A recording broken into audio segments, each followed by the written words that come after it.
Je sais que le temps joue toujours contre nous. Excusez-moi de vous avoir fait attendre. Mais je voulais être sûr. Sûr de quoi?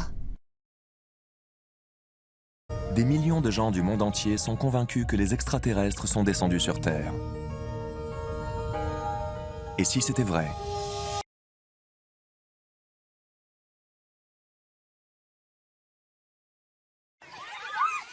En septembre 1994, plus de 60 enfants de cette école de la banlieue d'Harare, au Zimbabwe, furent témoins de l'atterrissage de plusieurs objets et virent 2 êtres en sortir.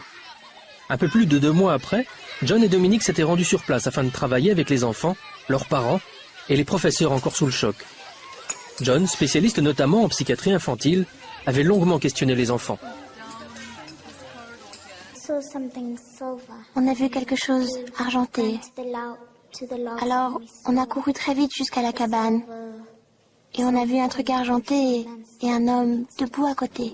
Ça faisait quoi quand il te regardait? J'ai eu peur. Ça faisait peur? Qu'est-ce qu'il y avait qui faisait peur? J'ai eu peur parce que je n'avais jamais vu une personne comme ça avant. Tu as vu les yeux? Ils ressemblaient à quoi? Ils étaient comme ça. Où était la partie pointue? La partie pointue était là ou ici? Là-haut. Là-haut. Que ressentais-tu quand tu regardais ses yeux? Ça faisait peur. Peur? Pourquoi? Qu'est-ce qui te faisait peur? Les yeux semblaient malfaisants. Comme s'ils voulaient venir nous prendre. Comme s'il voulait venir te prendre.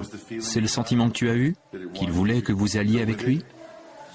Tu avais le sentiment que tu voulais aller avec lui? Non. Quelle a été ta réaction quand tu as senti qu'il voulait que tu ailles avec lui? J'ai juste avancé et j'ai commencé à pleurer. Ils sont arrivés ici en courant et tellement paniqués. Même si on l'avait voulu, jamais on n'aurait réussi à les faire courir tous ensemble comme ça. On a essayé je ne sais combien de fois. Ils ont jailli ici comme s'ils avaient vu un serpent. On était en réunion de professeurs, on les a entendus hurler et ils étaient là. Les enfants ne peuvent pas inventer tout ça. Les 2 couraient. Un était dans les arbres et l'autre courait autour du vaisseau. Parce qu'il y avait aussi des arbres là. Les yeux étaient plus pointus vers l'intérieur du visage.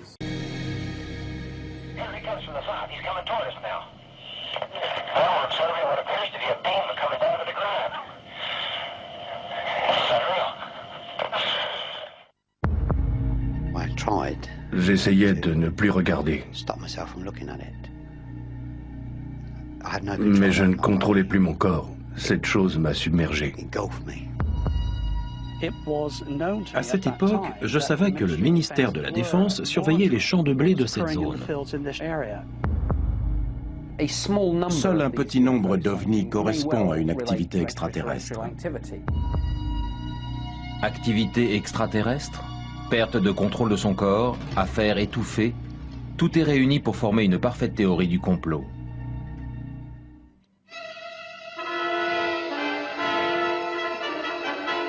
La première fois que le monde est devenu hystérique à propos des ovnis fut à la suite des événements du 24 juin 1947. En survolant l'État de Washington, le pilote Kenneth Arnold a croisé 9 objets en forme de soucoupe, tout droit sortis des nuages et se dirigeant droit sur lui.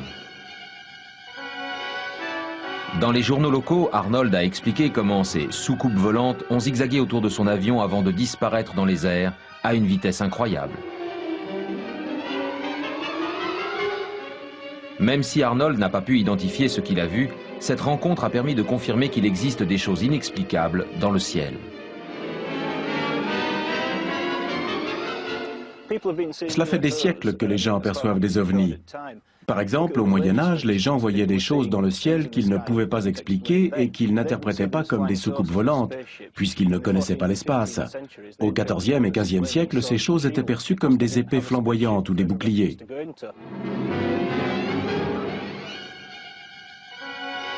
Jusqu'en 1947, ces mystérieux objets volants étaient assimilés à des dirigeables, des avions expérimentaux ou à des ballons météo. Mais les soucoupes de Kenneth Arnold ont tout changé.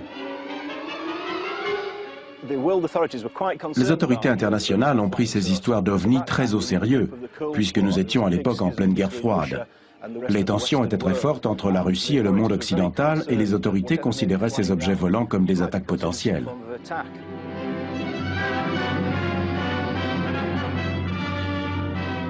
De même, en Grande-Bretagne, Winston Churchill se demandait si la menace extraterrestre était bien réelle.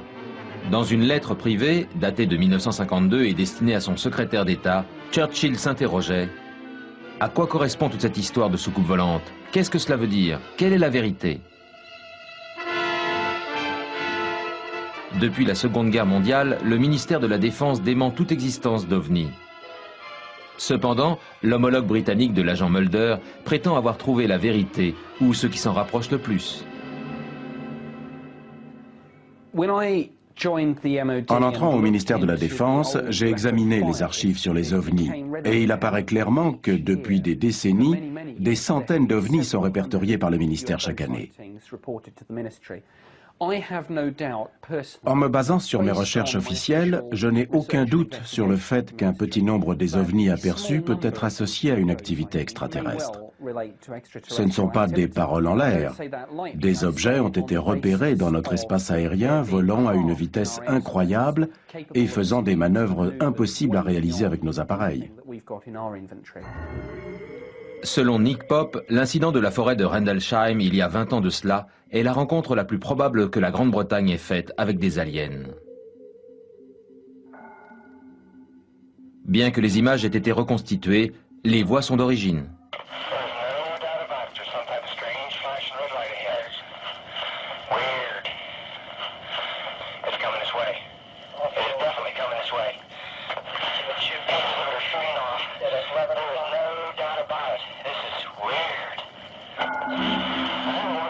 Fin décembre 1980, une lumière étrange a été observée dans la forêt de Rendlesham dans le Suffolk, en Angleterre. Les membres de la base de l'OTAN située à Bentwaters ont pris en chasse cet ovni après qu'il se soit posé dans les arbres. Une patrouille de l'US Air Force est allée enquêter.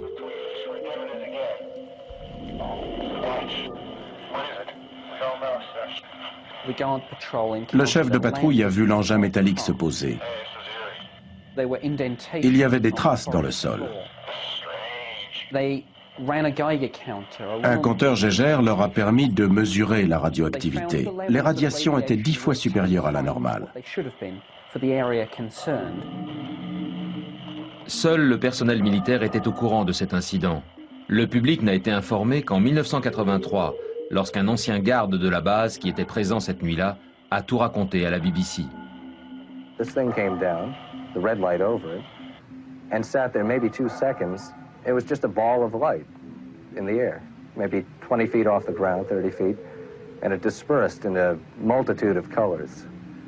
And they all seemed to fall on top of this thing. And before our eyes, it's almost indescribable, but there was a craft, an alien spacecraft.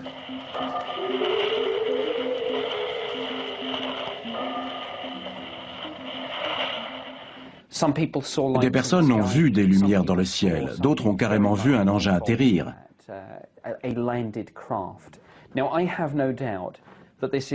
Je réalise aujourd'hui qu'il s'agit d'un cas absolument extraordinaire.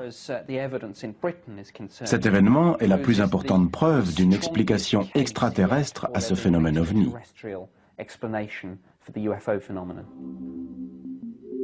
Cependant, le ministère de la Défense a une vision complètement différente. Pour eux, cet incident ne représentait en aucun cas une menace et ne nécessitait pas d'enquête. Mais le ministère ne nous explique pas ce qui s'est passé. Il existe différentes théories qui vont de manœuvres de l'OTAN à d'éventuels intrus martiens. Cela fait 20 ans que l'ufologue Jenny Randles enquête sur le sujet. Elle pense avoir percé le mystère de cette nuit-là. L'incident de la forêt de Rendlesham est très certainement l'enquête la plus complexe de ma carrière. C'est le cas le plus connu en Grande-Bretagne.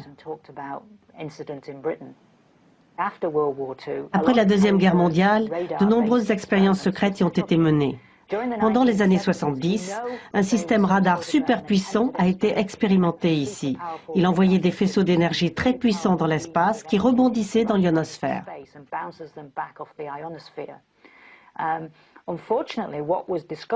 Malheureusement, on a découvert que ces faisceaux provoquaient des choses étranges dans l'atmosphère qui brillaient à cause des effets plasma des faisceaux. Et ceci causait de graves effets physiologiques sur les personnes s'en approchant de trop près.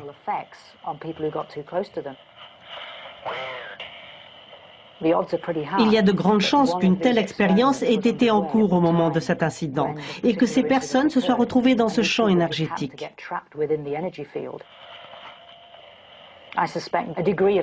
Je suspecte le gouvernement d'avoir voulu étouffer cette affaire pour pouvoir cacher les conséquences gênantes de ce type de recherche.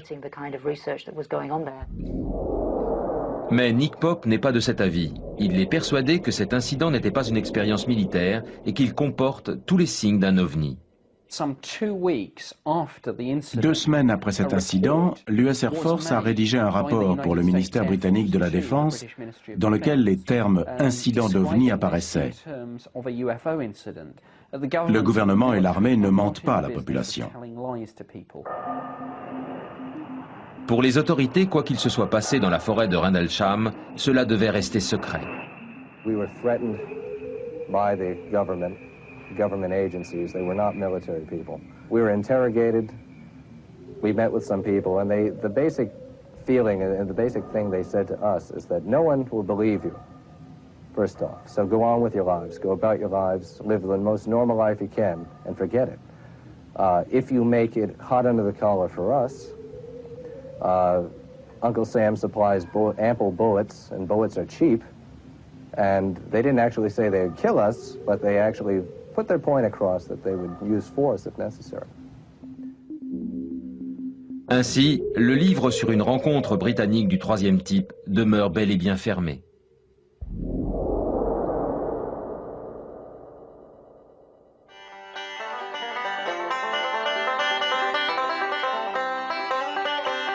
Désert du Nevada, cœur de l'ufologie et berceau des théories de complot.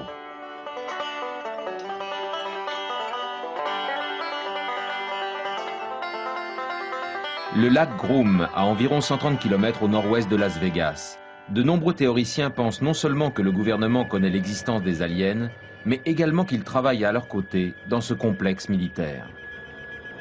Plus connue sous le nom de Zone 51, cette base recouvre plus de 6000 km². Elle est patrouillée par des gardes armés qui disposent du droit de tuer. L'accès au public est strictement interdit.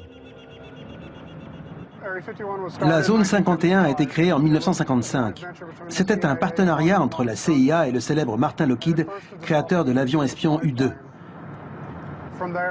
La CIA voulait le tester à l'abri des regards indiscrets et développer des avions expérimentaux, les SR-71. La zone 51 était donc idéale puisqu'elle se trouve au milieu du désert.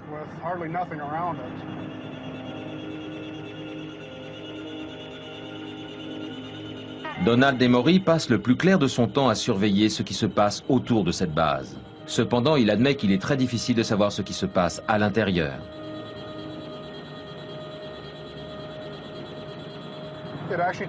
Ils ont mis 40 ans pour admettre qu'ils avaient bien un site à cet endroit. En 1995, ils ont déclaré l'existence d'une installation d'exploitation près du lac Groom, mais c'est la seule chose qu'ils aient dite. Bien que la zone 51 ne soit nommée sur aucune carte, elle apparaît clairement sur cette photo satellite russe. À cause de ce secret, les gens s'imaginent un tas de choses. Ils pensent que le gouvernement signe des échanges commerciaux ou technologiques avec les aliens qui sont arrivés sur le territoire américain en soucoupe.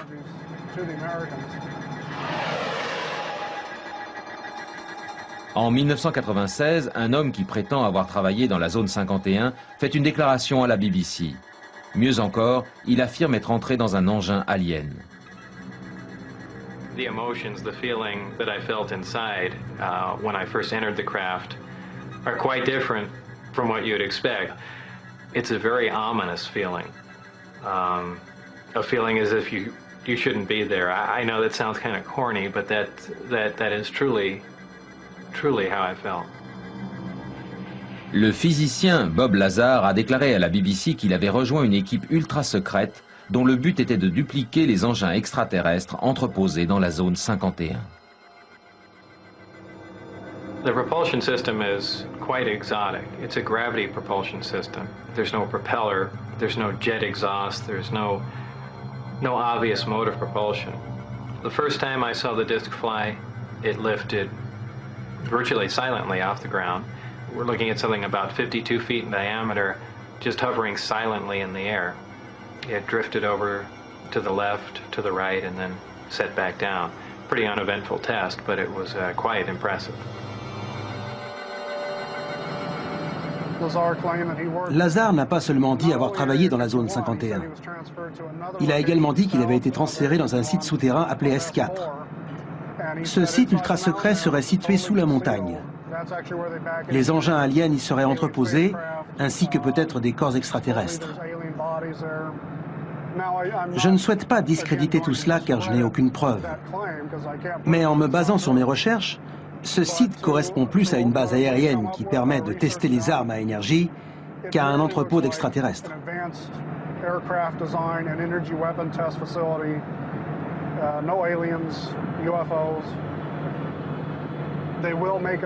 Ils vont certainement faire des rapports pour démentir tout cela afin que les gens changent de point de vue.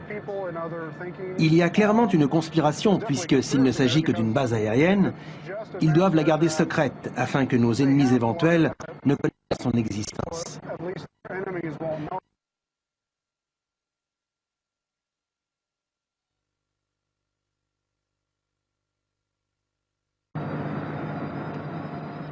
Il n'est pas étonnant que des théories de complot sur les ovnis existent.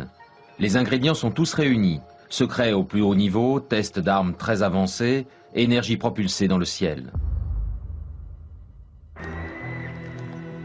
Mais lorsque l'on parle d'activité extraterrestre dans ce paysage innocent, les explications rationnelles ne sont pas si faciles à trouver.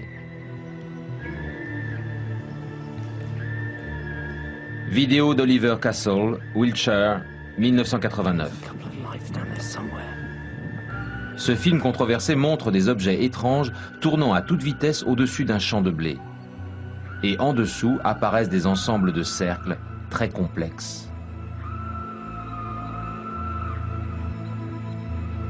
Le physicien retraité Colin Andrews passe désormais son temps à enquêter sur ces cercles dans les cultures. Il est persuadé que ces formations ne sont pas le résultat d'une force de la nature. Il y a des choses qui sont difficiles à expliquer. D'un point de vue cellulaire, en pliant ces plantes de cette manière, elles devraient se casser. Mais ce n'est pas le cas. En 1983, Colin Andrews a marché dans ces formes étranges pour la première fois. Je conduisais en compagnie des officiers Andover et Petersfield, et sur ma gauche, j'ai aperçu ces cercles parfaits dans un champ de blé. Il a très vite découvert qu'il y en avait beaucoup d'autres. Cette nuit-là, j'ai commencé à enquêter en demandant au propriétaire du champ s'il avait des informations. Je suis également allé me renseigner chez les fermiers de la région, à la police et au ministère de la Défense.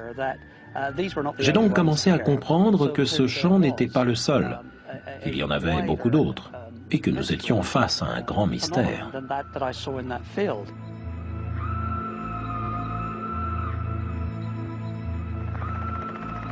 Les dénicheurs de cercles du monde entier se rassemblent à Wiltshire chaque été dans l'espoir de percer ce mystère. On a remarqué qu'à travers le monde, ces cercles dans les champs de culture apparaissaient près des sites archéologiques, comme les cercles de pierre, les grands tumulus ou les pyramides. On pense que ces sites ont été construits sur des points d'énergie et les cercles de culture semblent avoir besoin de cette énergie. C'est un lien possible. J'ai vraiment le sentiment qu'il existe une autre forme d'intelligence. Je suis obligé d'utiliser ce terme. Alors, est-ce là l'empreinte d'une vie extraterrestre? Ces cercles ont une signification. C'est comme un message codé.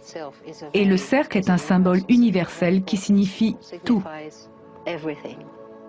Des formes de vie intelligentes ont-elles parcouru des millions de kilomètres simplement pour piétiner du blé? Évidemment, il existe une autre explication. En général, on travaille en pleine nuit et on fait très attention en entrant dans le champ. On suit les traces faites par le tracteur. On ne marche pas sur les épis et on ne laisse pas d'empreintes de pied. À l'aide d'une corde et d'une planche de bois, les farceurs entament leur travail saisonnier. On travaille nos diagrammes avec une grande précision. On les prépare à l'avance sur papier afin de définir l'ordre de construction. Tout cela pour être sûr que tout le monde se trouve au bon endroit au bon moment.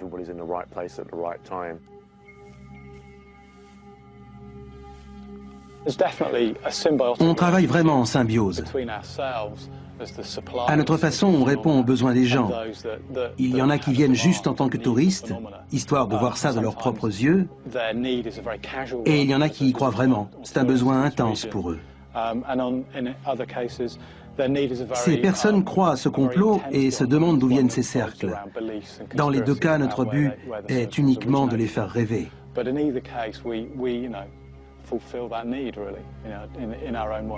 Pendant l'été de l'an 2000, on a répertorié plus de 120 cercles rien que dans le sud de l'Angleterre. La plupart ont été réalisés par des farceurs. Je pense qu'environ 80% des formes apparues dans la campagne anglaise ont été réalisées par des êtres humains. Par contre, il n'y a aucun doute sur le fait que 10 à 15% restent énigmatiques. S'il existe bien une autre forme de vie, comme veut nous le faire croire ce théoricien, ces aliens ne laissent pas seulement leurs empreintes sur notre blé, mais également sur nos animaux.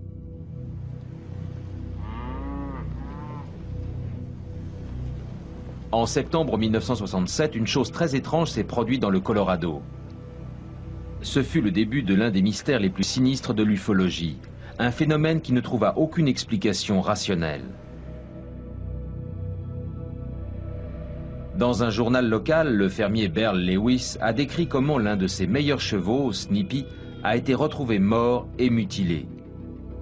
Son cou avait été dépecé avec une telle précision qu'on aurait dit une opération chirurgicale.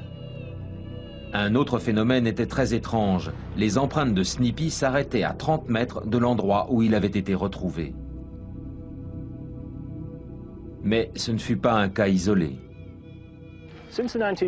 Depuis les années 60 et surtout aux États-Unis, les fermiers et habitants de la campagne retrouvent régulièrement des animaux morts, dont certaines parties du corps, comme les oreilles, le rectum ou le vagin, ont été enlevées avec précision. Un vrai travail de chirurgien. En l'espace de 47 ans, le nombre s'élève à des milliers de bêtes, rien qu'en Amérique du Nord, le Canada compris. Intriguée par ce mystère, la journaliste Linda Moulton-Howe enquête sur ces mystérieuses morts d'animaux depuis plus de 20 ans. J'ai interrogé plusieurs propriétaires de ranch victimes de mutilations sur leur bétail. Ils connaissent les conséquences des prédateurs et des maladies sur les bêtes. Certains ont même connu des sectes sataniques qui poignardaient leurs animaux. Mais ces mutilations n'ont rien à voir avec ça. Elles sont réalisées avec une telle précision que les gens se posent beaucoup de questions. Dans l'Utah, 14 bêtes du troupeau du fermier Eli Warnick ont été mutilées en l'espace de 5 ans. Il est persuadé que l'explication est paranormale. It's just a completely different deal, and people that think it's predators is not, they're just not living in the real world. They haven't seen enough to know what they're talking about. I think these cattle are immobilized, they're picked up, removed from our property. This operation is done somewhere else, and I think these cattle are brought back and left on site. Dans de nombreux cas, les fermiers affirment avoir vu des faisceaux de lumière mystérieux au niveau des lieux de mutilation. Pour ce témoin oculaire du Texas, c'est la preuve que les extraterrestres existent. I saw this big black cow laying down with its mouth. I said, "My God, they got a cow. But what are they doing to it?" Pendant le premier mois de mes recherches, j'ai discuté avec des shérifs, des fermiers et des collègues journalistes. Ils m'ont tous dit la même chose. Je ne parlerai pas devant la caméra, mais voici ce que je sais. D'après leur connaissance, ils m'ont confirmé que le gouvernement américain connaît l'existence d'entités biologiques extraterrestres depuis le milieu des années 50. Ils affirment que cette intelligence non humaine est en contact avec notre planète. Ces entités extraterrestres seraient les responsables de ces morts peu communes.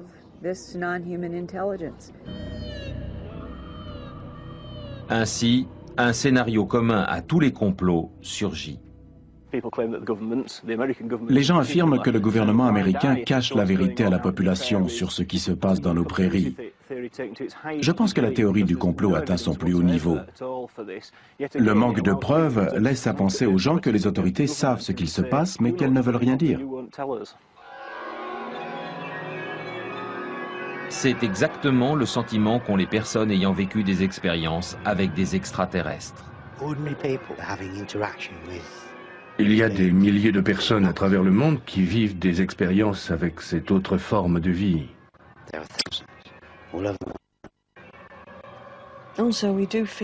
Nous avons également l'impression que de nombreuses personnes pensent que les gouvernements veulent étouffer ce phénomène d'OVNI.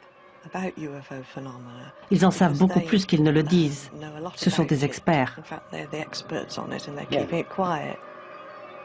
La rencontre de Diane et Peter Shepherd avec des aliens ressemble à des centaines d'autres à travers le monde.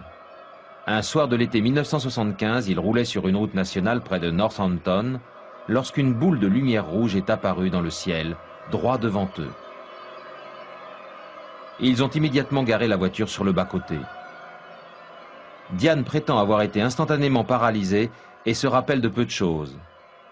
Peter affirme que cette lumière a communiqué avec lui pendant plus de 40 minutes.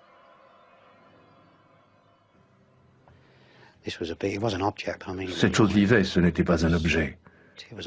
C'était un être vivant. Cette boule de lumière a commencé par s'approcher de moi.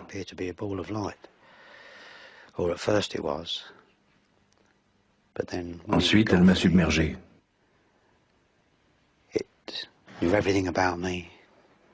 Cette chose connaissait tout de moi, tous mes secrets. Elle savait tout sur tout. Je respecte les personnes qui affirment avoir vu la preuve que les ovnis existent et je suis d'accord avec eux. Le terme ovni, dans sa stricte définition, existe. Par contre, je ne pense pas que leur expérience soit une preuve que ces aliens de l'espace viennent sur Terre. Malheureusement, la réalité de ces enquêtes montre bien qu'une telle expérience dépend de tellement de paramètres. Ces personnes sont encouragées par d'autres éléments. Elles ont certainement vu quelque chose qui les faisait penser à une telle vision. Mais leurs souhaits ont dépassé leur véritable vision. Diane et Peter sont persuadés au plus profond d'eux-mêmes avoir rencontré des ovnis. De plus, ils ne démordent pas de l'idée que le gouvernement a enquêté sur eux. Nous sommes un couple normal. Nous ne sommes pas paranoïaques. Un homme des services secrets nous a contactés. Évidemment, nous ne lui avons rien dit. Rien du tout. Ils savent déjà. On a gardé tout ça secret. Le gouvernement sait déjà.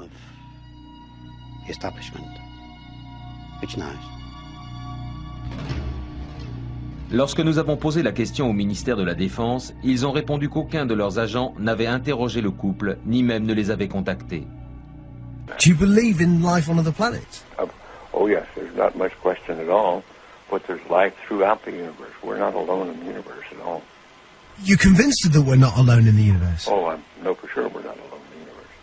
Now, have we been able to identify for sure where the other planets are? No, we have not. Certainly not in our solar system. But they've identified quite a number of planets now that very likely could be life-bearing planets. And I happen to be privileged enough to have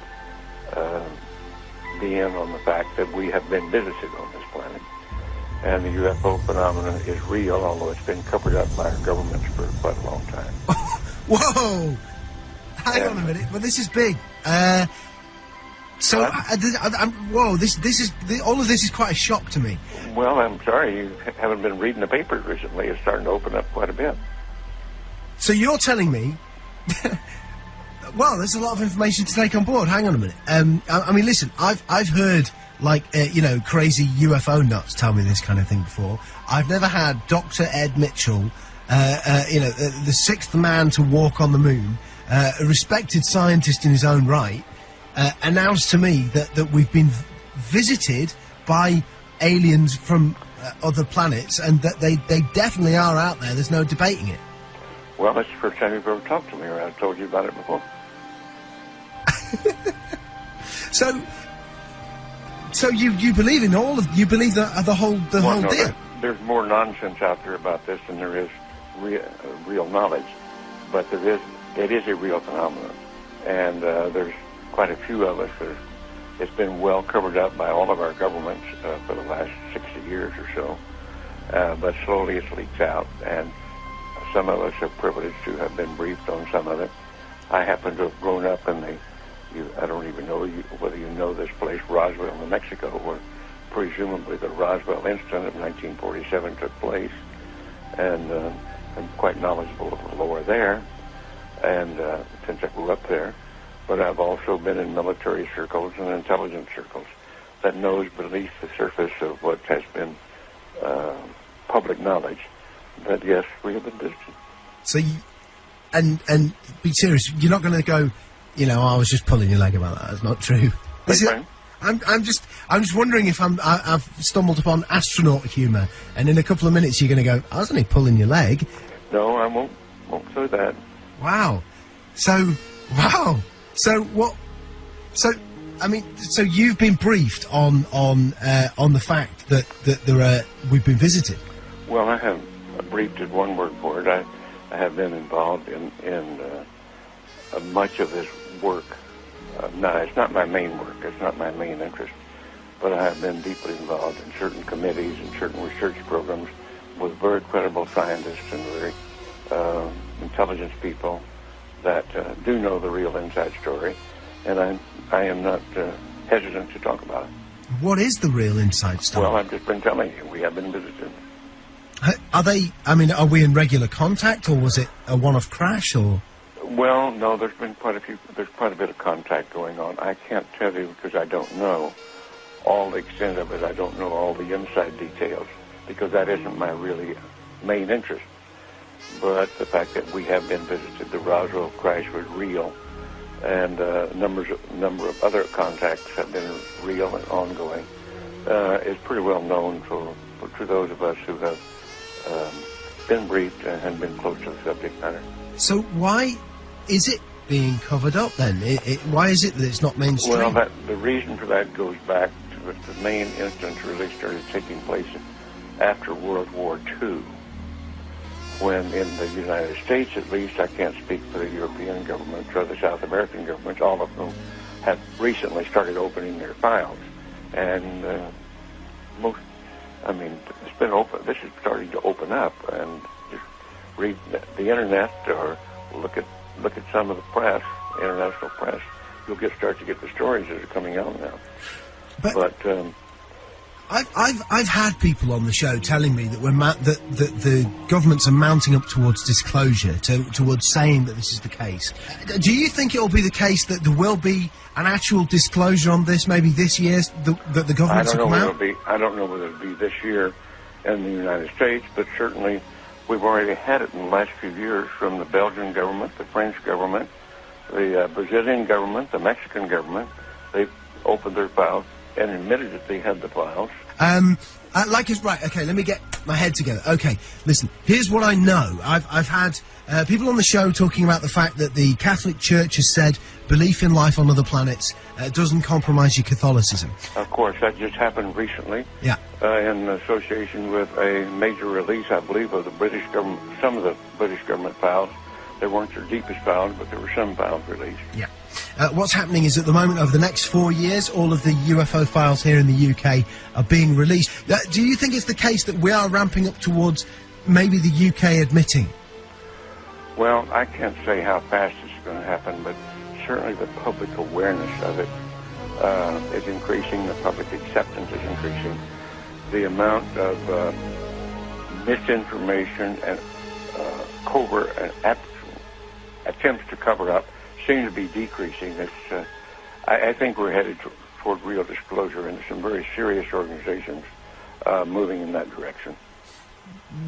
You've had a long time to think about this. What do you think the impact will be on the world when it is finally mainstream news that there are alien beings that live outside this planet? Well, I think at this point it's probably ho-hum, so what's new?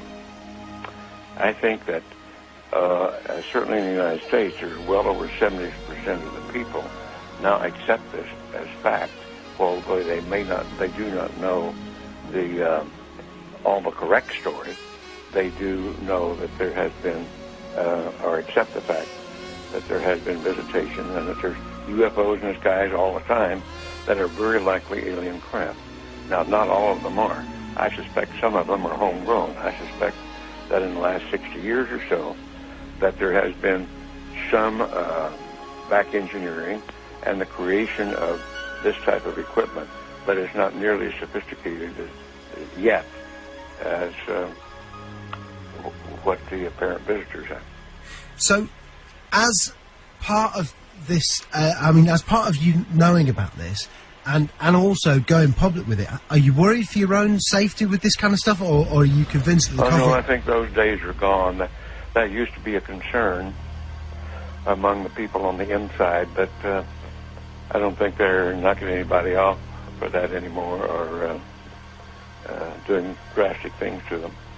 What do you think the intent of the aliens is? Is it hostile or peaceful? No. It's not hostile. It's pretty obvious that if it were hostile, we'd have been gone by now. Really? I mean, what? We could have been. Wow. We had no defense, if that's what their real intent was.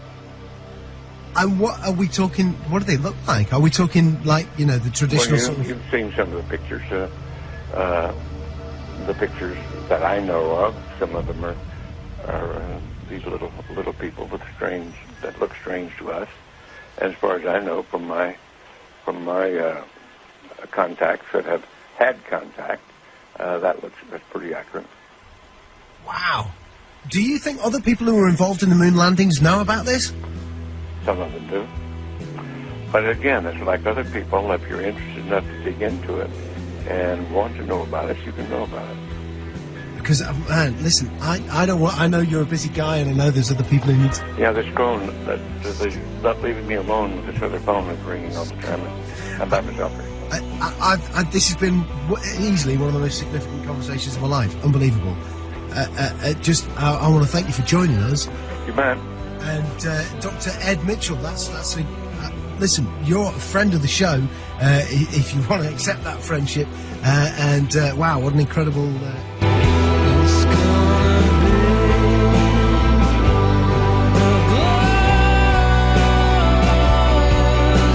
Vous êtes 33e, n'est-ce pas? C'est le grade le plus haut dans la maçonnerie.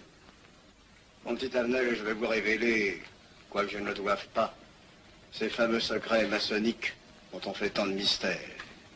En maçonnerie, on cache tout aux petites gens.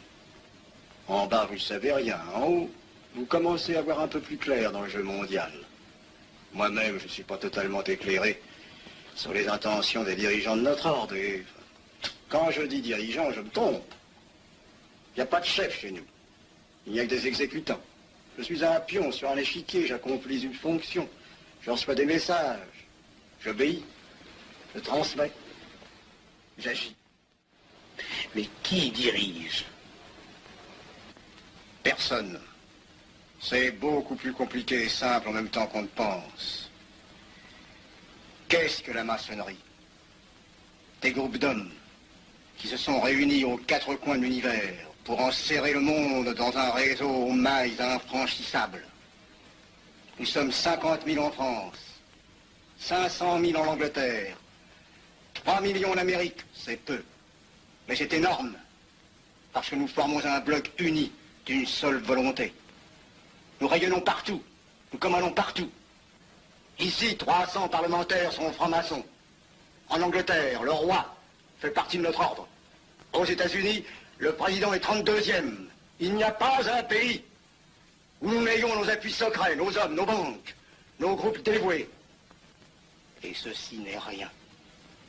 Je ne vous montre là de la maçonnerie que la puissance physique. Il y a peut-être autre chose. Mais quoi? Une doctrine supérieure. Une antique expérience des forces du monde.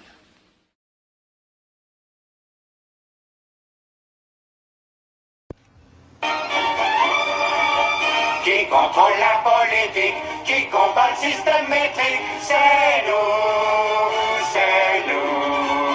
Qui sait où se trouve l'Atlantide, qui cache les humanoïdes, c'est nous. Qui traite les écolos de ringards, qui fait si putain